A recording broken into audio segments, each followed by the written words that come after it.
Hi, my name is Riley Purcell. I'm a freshman here at Arizona State, and I'm in the Dance 100 Spring A session. And for my learning object, I interviewed my grandmother about how dance has been an important part of her upbringing.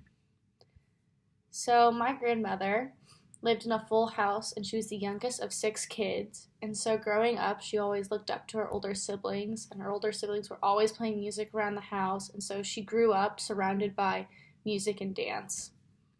One thing that my grandmother told me was that dance was always around, no matter what. Her brothers would always be playing the newest records that they heard, and she could hear it throughout the house.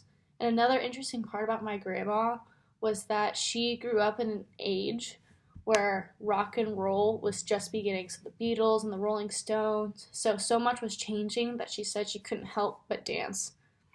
And that's how a lot of other people felt during this time. One kind of cool moment that my grandmother told me was that her eldest brother was had the prom after party at her house, and so they had all the girls and the guys come over, and they were playing music and dancing around the living room. And she heard all the commotion going on, so she snuck out of her room and stood on the foot of the stairs so that she could watch all the people dancing and the music. And it was just kind of a different lifestyle back then. She also told me about how the culture was way different at that time, and that dance was very prevalent with everything that was going on.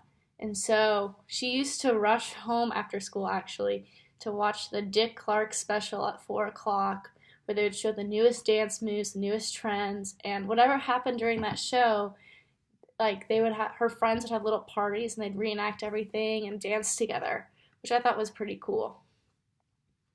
And so today, my grandmother believes culture doesn't value dancing the same way it did in her generation. Back in her day, they'd have dances all the time, and my grandmother said that dancing was normal. There'd be dances for everything every week, and that's how you really socialize with people. And everyone always went, and it wasn't just run by the school, the communities also promoted it. In her middle school, they had something called the gym jams, where everyone in the town would go and dance, which is something really cool, I think. And that as time went on, she believes that house parties kind of took place of conventional dances, because a party was kind of like a house party today is kind of like the same thing. It's a social gathering, everyone comes together, and that's what dances were. And they used to have dances every week. And so that's kind of been shifted. And also, dances are kind of more the exception rather than what's normal, like I said. So you think of prom, homecoming, debutantes, and coming out parties, they make dancing a really big deal when it was a normal day thing back in her time. And so my grandmother just loves to dance, and she says it's a big part of who she is, even though she never grew up an official dancer or anything like that.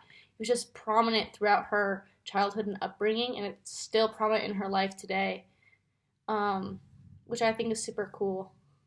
And I learned a lot from this because I never knew how prominent dancing was and how different times have changed and the dancing styles. And it was a really great conversation I got to have with my grandmother that I will always remember.